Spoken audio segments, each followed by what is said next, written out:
Hello and welcome to the very first episode of Batch of the Day, the only show where results may vary, substitutes are endless, and VAR still can't decide if my highlights are too subtle. Joining me for this monthly miniature roundup, two giants of the hobby. So please welcome Old Guard Graham and the ever cheerful Mike.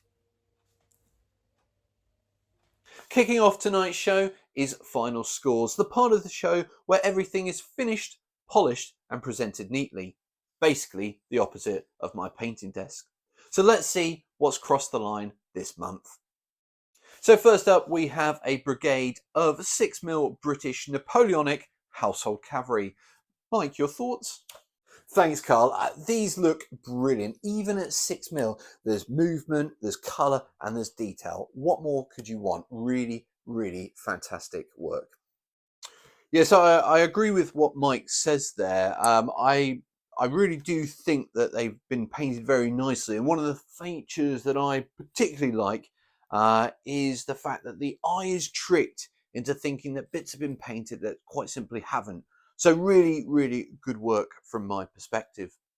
So next up, some support drones for Beyond the Gates of Antares.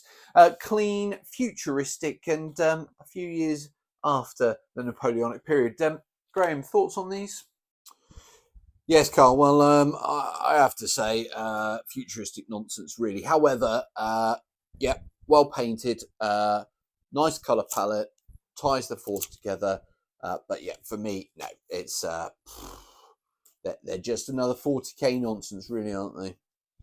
Oh, come on, Graham. These are fantastic models. Look, I appreciate their sci-fi. You might not like them. They're not for everyone, but I really, really like these. Clean, the colour palette, like you mentioned, just ties the whole force together. And I'm really, really excited to see what more comes out from this line of work. Time now for On the Training Ground. In this segment, we take a look at the projects that aren't quite match fit yet, but they're showing promise and very much a work in progress. We send Mike down to the training ground to see what's coming together this month.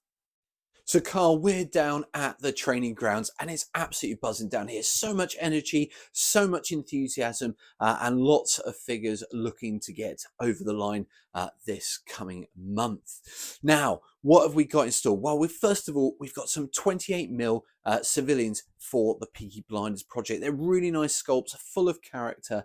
They're all primed up, ready to go. And I think we're going to see some really colourful, not so much colourful, but in terms of the way they're painted, they're going to bring the character out of the figures and make the table look that more populated and that much more lifelike for those games within the Peaky Blinders project. So really, really exciting times on that. Now, we've also got some 28mm GAR battle suits for Gates of Antares, and I know Graham will be really pleased to see these on the workbench in the training ground. So looking forward to seeing how they come out, what they look like. I think the color scheme that's been chosen is really encouraging, and I think they'll be really nice to see if they make it over the line ready for next month. So that's it from the training ground, Carl. Back to you in the studio. And thanks, Mike, for that update from the training ground. Now it's time for the transfer window, where new models arrive like shock transfers on deadline day.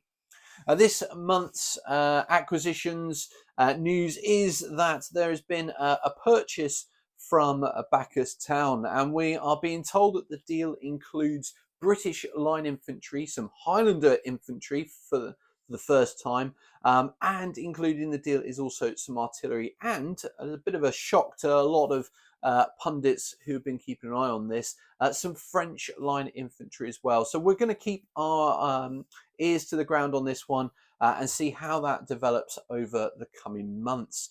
Graham, I know you've got some thoughts on this. What do you make of this deal? Yes, thank you, Carl. This is one deal that I am excited about, and you can understand really this has multiple implications. First of all, we see the expansion and the inclusion of artillery in the deal really does show the intent moving forward to move from brigades to divisions. So tactically, I think this will be quite significant.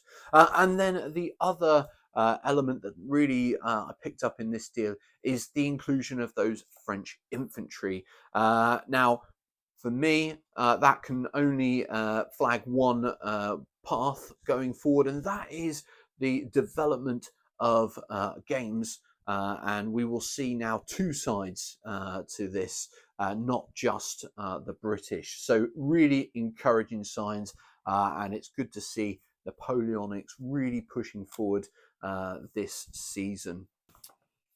Thanks, Graham, for those thoughts. Now it's time to take a look at the league table. And we have obviously our three teams. Instagram Athletic are propping up the table at the bottom. They've had a very slow start to the season with not a lot of creativity. And I think there's a lot of work to be done by the backroom staff to start getting some sort of form for the team.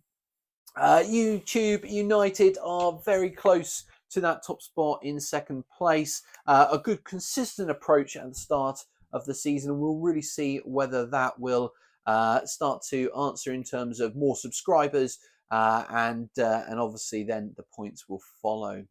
But in top spot, Facebook Wanderers are leading the way. A great amount of creativity, and we really are seeing the followers starting to pour in this month, starting off the season. So it'll be really exciting to see that title race this season, and do tune in next month to see how those teams are progressing. And we've just got time for our final segment of the show, From the Stands. This is the segment where you, the viewer, can have your say and put your comments to our panel.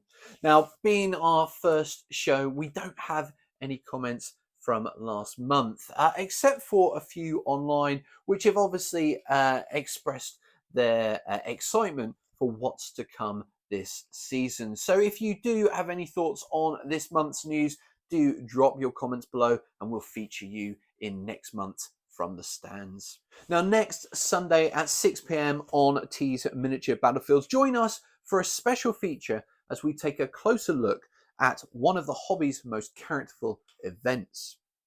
In an age of ever bigger conventions, one gathering stands apart, not for its scale, but for its spirit.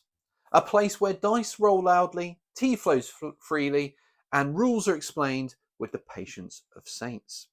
We go behind the scenes at the most recent Lardy Games Day in Southampton, meeting the players, exploring the games, and discovering why this uniquely British celebration of history, humour, and homebrew scenarios continues to capture imaginations. With exclusive footage, in-depth reflections, and the unmistakable charm that only a day of proper Lardy gaming can provide. That's Lardy Games Day, A Closer Look, premiering next Sunday at 6 p.m. Don't miss it, it's cracking stuff.